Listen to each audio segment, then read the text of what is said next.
I was on my way to Canada to see family when the pursuit began. 13-hour drives are no joke. I've done 8-hour drives more than a few times, so I thought I'd be fine, but the mind starts to fray at 6, and I hit that agonized mental exhaustion only to realize I hadn't even gone halfway yet. It was 11:54 p.m. CST when I pulled into that rest stop, past midnight my time, but just creeping up on it for that region of the world. And anti-noon is a very different thing out in the empty reaches of Middle America. Without the omnipresent haze of city light, the star-filled sky was a looming and clawing blanket on my awareness that seemed to possess parallax for the first time I'd ever seen.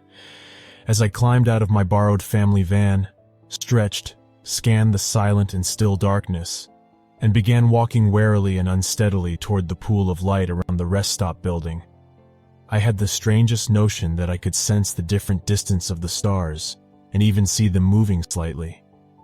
It was as if someone had hung the pinpoints of light nearly within reach, like the dome of a planetarium. I stopped right at the edge of artificial lighting that cut the sidewalk into opposite shades. Staring upward, I tried to make sense of what I was seeing. At 11:57, by my watch, a strange constant warm wind began to flow through the area. Silhouette walls of wood began to whisper and wait, outlined only by eerily close stars that seemed poised to hit the metronome treetops. This prompted me to move. Traces of vague fear slithered through the heavy fatigue on my senses, and I entered the rest stop's pool of electric light.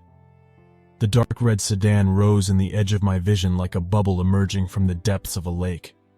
It was already dark and silent, sitting in a spot at the opposite end of the parking lot. But it startled me with the realization that I was not alone here. I saw nobody on foot, so I figured they were either a maintenance man or already inside. Fixing my hair with a brief slide of my hand, I pushed through the heavy glass doors and into the small pocket of civilization the state built and maintained for drivers just like me. Yeah, there were security cameras over in that corner and a blue-lit phone stand for emergencies. I was fine. This was fine. The high clock on the wall hit midnight. The lights flickered briefly, and it occurred to me that this edifice of civilized safety could vanish in an instant if the power went out. I froze with my hand on the door to the men's bathroom and listened. Somewhere in the building, a radio or a phone had become audible, sending out one half of a conversation that was just poor enough in reception and echo so as to be indecipherable. The male voice coming from the phone seemed to be excited and fearful, practically shouting long strings of urgent information to whoever was listening. I say listening because there was no break in the statusy shouting to indicate anyone was talking back. Was this a radio that someone had left on? Or maybe a cell on speakerphone someone had dropped? If it was a cell phone, who had answered? Not quite sure why, I began to back slowly out of the building. The glass doors were heavy, but quiet, and I heard the urgent crackling speech fade as each door swung silently shut behind me. Back in the warm, constant wind, I walked back to my borrowed family van with a sense of unease I couldn't shake. Now, at a safe distance, I looked back at the rest stop, and that was when I first finally saw it. It was in the men's bathroom. That much I knew instantly from the position of the tall, frosted window. An idea flashed into my awareness. The driver of the dark red sedan had been on his phone, had entered the men's bathroom, and had encountered it without warning. Whoever he'd been talking with had probably been frantically shouting over the line ever since. I nearly fumbled my keys, but got the van turned on and moving despite the vice-like grip of adrenaline on my limbs. No trucks. There were no trucks in the wider parking lot. My phone was dead because I'd forgotten my charger. Shaking. What to do? The next rest stop. Step on the accelerator. The next rest stop would have a blue-lit emergency phone. The rest stops were roughly 40 or 50 miles apart. Not long. It wouldn't be too long. But what would I say? What had I seen?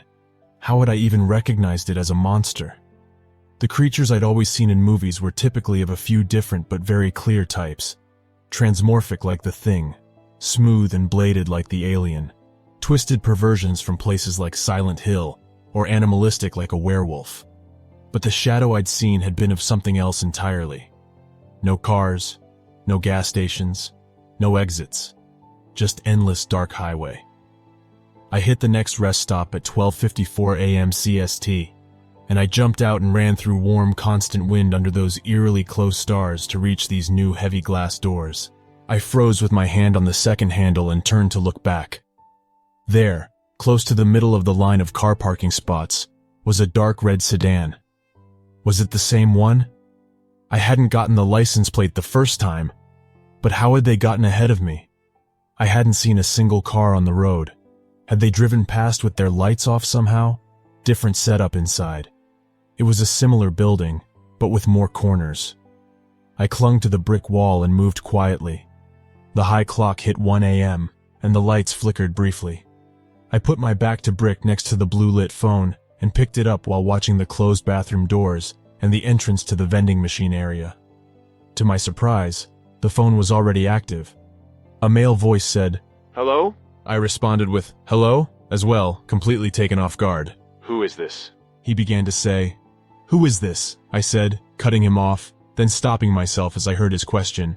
He said, Just before I replied, I stopped, chilled, as I realized I was hearing my own echo before I even spoke. My fingers clenched white around the phone as I stared at it from an inch away. This couldn't be real, could it? I needed to be sure. I let the idea spill down toward my mouth. "Test phrase," he said. I bit back the words as soon as I heard my pre-echo. "You got me," the voice said, humored. My blood ran cold. Somewhere in the building, that indecipherable voice talking over a radio or speakerphone rose once more, this time desperately shouting for a response. I moved toward the front, but then had a sudden notion. I'd gone that way the last time. I felt hunted, and if it was really happening, my unknown pursuer would expect that. I went through the door to the women's bathroom instead. Hurrying across, I rolled open a small window and slid out into the night. I shouldn't have done it, but I had to. I crept along the side of the building and peered around the corner. It was waiting out front beyond a curve in the sidewalk. Humanoid. Maybe that's the type of monster, but that doesn't do it justice. Imagine you could take the moments of a person's life and make them stand next to one another. Imagine you had a line of children, each older than the last by just a bit. That line becomes a line of teenagers, then adults, then old men, but all the same man. Now imagine yourself standing at the very beginning of that line and looking at all of them superimposed on one another. All visible, all transparent, all in different poses that overlay to form a century-deep blur whose elements you can somehow still tell apart if you stare hard enough. Now imagine that line starts not at birth, but at death, and the line starts with a corpse and ends with dirt and dust rotted down from ancient bones and maggot-filled flesh. A ghost, a zombie, an entity from outside of time. No wonder I couldn't identify it by a shadow in a frosted window. It was a walking timeline of death and decay bound to a grinning half-rotted skull. And that grin turned toward me as I stared. A cloud of 2 centuries of decomposing corpse slowly turned and began stepping in my direction. I ran. Lucky that my van was parked on this side. I reached it and drove away in a panic, watching my rearview mirror for the ghastly thing every other second. It just stood and watched me until I could no longer see it in return.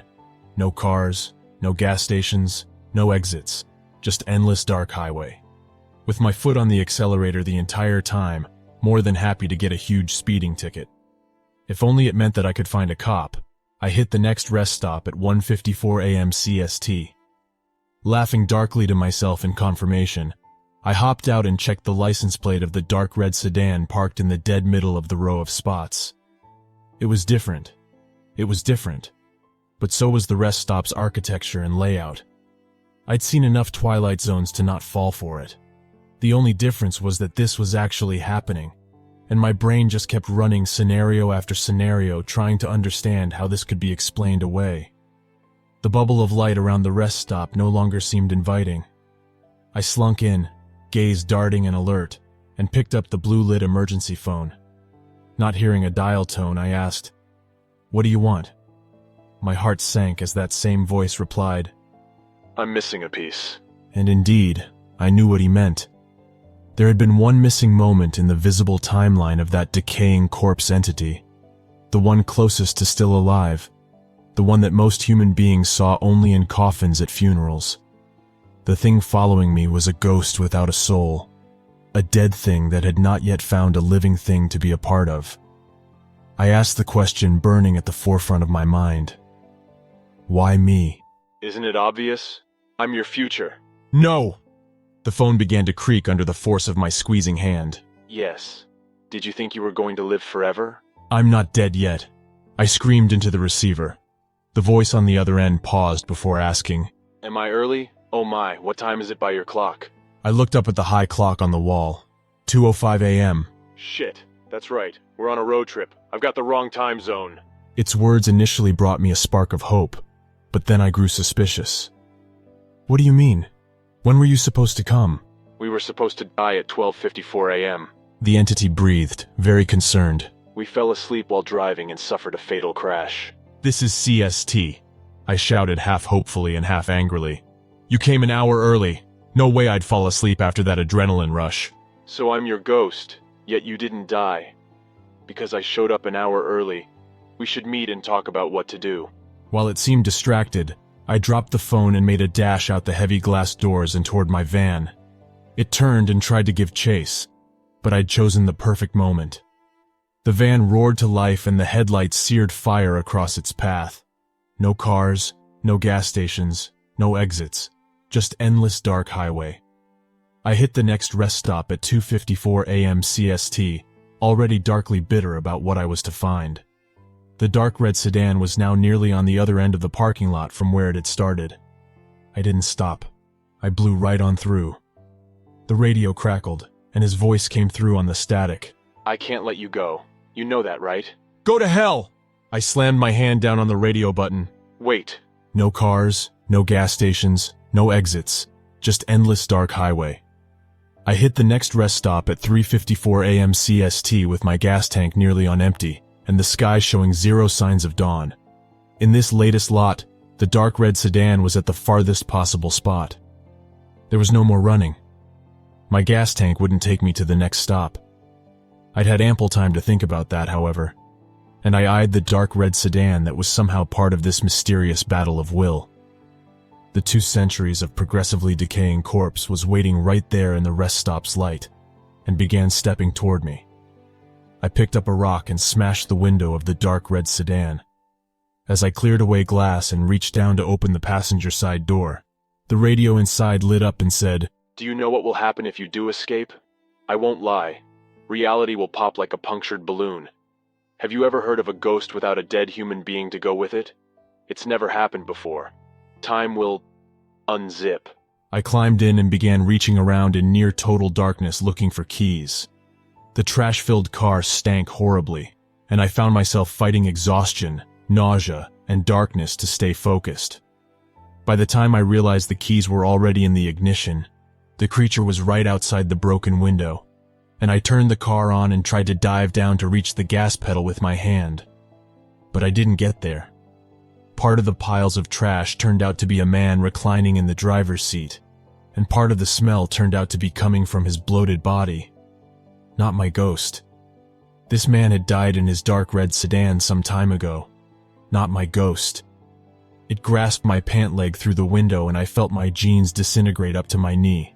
Scrambling forward over his strangely moist, putrefying bag of flesh, I pushed the opposite door open and rolled out onto the sidewalk. The unbound ghost crawled through the car after me, but vanished with an elated, fading scream as it fell into temporal contact with its proper host. It hadn't cared. It just wanted a host. Any host.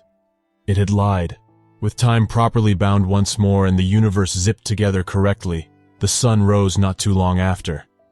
I was not going to die. At least, not today. But as I changed my route and checked into a hotel to avoid falling asleep on the drive, I had to wonder. That particular ghost had lied. Was mine still out there waiting for me? That had been a very specific story the entity had told. What if that had really been my intended fate? What if I would have died if not for the accidental intervention of someone else's ghost? It's a strange feeling, but tonight, the stars, again feel oddly close.